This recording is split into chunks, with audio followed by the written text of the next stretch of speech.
پتہ ہے ایک دن جب میں بیمار ہوا تو اس نے مجھے کال کی تو کہتی ہے پلیز ڈاکٹر کے پاس جائیں، چیک اپ کروا لیں، اگر آپ کو کچھ ہوا تو میرا کیا ہوگا، میں مر جاؤں گی۔ اس وقت مجھے لگا تھا کہ وہ مجھ سے بے حد محبت کرتی ہے، مجھے کبھی چھوڑ کر نہیں جائے گی۔ اس وقت اس کا تڑپنا میرے لیے ہمدردی دکھانا جیسے کہ اگر مجھے کچھ ہوا تو سچ میں مر جائے گی۔ اور آج جب میرا سر درد سے پھٹ رہا ہے، میں پل پل مر رہا ہوں، آنکھیں رو رو کے لال ہو گئی ہیں، اس کو کوئی فرق ہی نہیں پڑتا آخر لوگ کیسے اپنی عادتیں ڈال کر بدل جاتے ہیں۔ میرے دل میں تمہارے لیے محبت اللہ نے ڈالی تھی، اگر تمہارے دل سے میرے لیے محبت ختم ہو گئی ہے تو اللہ نے ہی کی ہوگی، اور پھر جس چیز کو اللہ ختم کر دے اس پر سوال اگر مگر کاش اف کی گنجائش نہیں رہتی۔ مگر ہفتوں مہینوں یا سالوں بعد بھی مجھ جیسے انسان کی کمی تمہیں پریشان ضرور کرے گی، اور کچھ نہیں تو اندر کی آواز بے سکون کر دے گی، پھر تمہیں بھی صبر کرنا ہوگا۔ ایک دن سب کو ہی اپنی نقصان پر صبر کرنا پڑتا ہے،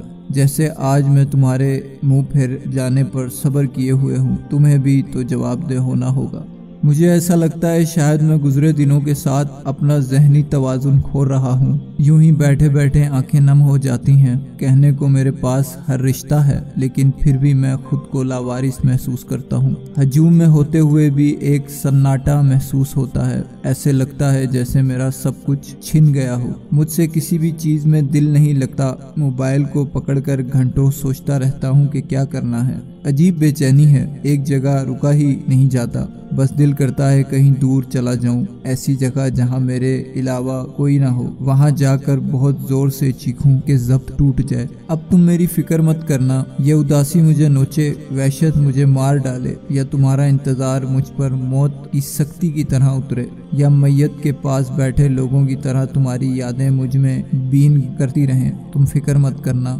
آج جس راہ میں میں کھڑا ہوں باخدا تمہیں اندازہ نہیں تم کیا کر گئی ہو، تم میری جان بن کے میری جان لے گئی ہو۔ مسئلہ یہ ہے کہ میں خدا کی تلاش میں الجھ گیا ہوں، میں نہیں جانتا میرے ساتھ کیا ہو رہا ہے، لیکن میں ٹھیک ہونا چاہتا ہوں، میں کچھ وقت کے لیے گہری نیند سونا چاہتا ہوں جس سے میں ذہنی خیالات سے بھی سو جاؤں۔ کسی کو مجبور نہیں کرنا چاہیے کہ وہ آپ کو ٹائم دے، آپ کو برداشت کرے، جس کے نزدیک آپ کی اہمیت ہوگی وہ خود ہی آپ کو فیل کرے گا، خود ہی آپ کے لیے ٹائم نکالے گا، کیونکہ جو چیز مانگنی پڑتی ہے وہ چیز آپ کی اپنی نہیں ہوتی۔ اگر تم 50 سال بعد بھی میرے دروازے پر دستک دو اور کہو مجھے تمہاری ضرورت ہے، میں پھر بھی اپنا سب کچھ چھوڑ چھاڑ کے تمہارا ہاتھ تھام لوں گا، اور ساری دنیا بھی تمہارے مخالف ہو جائے، یاد رکھنا میں ہمیشہ تمہاری طرف کھڑا رہوں گا، بنا کسی مطلب کے، بنا کسی غرض کے۔ جو لوگ اپنی زندگی میں خسارے برداشت کرنے کے عادی ہو جائیں، ان کے لیے اپنی قیمتی چیزوں اور بے پناہ محبت سے بنائی گئی رشتوں سے دستبردار ہونا بہت آسان ہو جاتا ہے۔ کہتے ہیں اپنی جگہ نہیں چھوڑنی چاہیے، مگر یہ لوگ بآسانی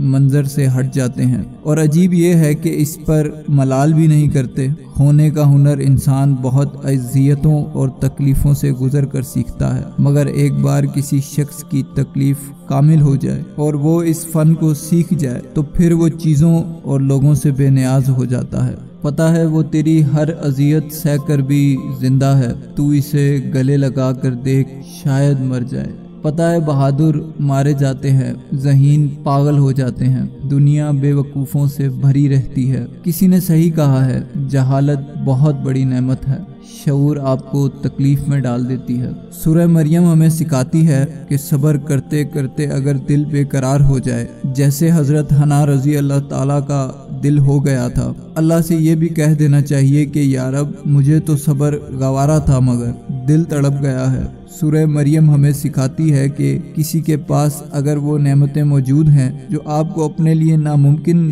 لگتی ہیں، اللہ سے مانگ لینی چاہیے، کیونکہ وہ تو سب ہی کا رب ہے۔ جیسے حضرت مریم کے حجرے میں بے موسمی پھل دیکھ کر زکریا علیہ السلام نے اپنے لیے بے موسم کی اولاد مانگ لی، اور یہ نہیں سوچا کہ عمر بیت چکی ہے، کیونکہ وہ جانتے تھے کہ میرا رب کیا نہیں دے سکتا۔ سورہ مریم بتاتی ہے کہ دعائیں بھی زندگی بدل سکتی ہیں۔ وہ لڑکا جو بھیڑ کو بہت پسند کرتا تھا، وہ لڑکا جو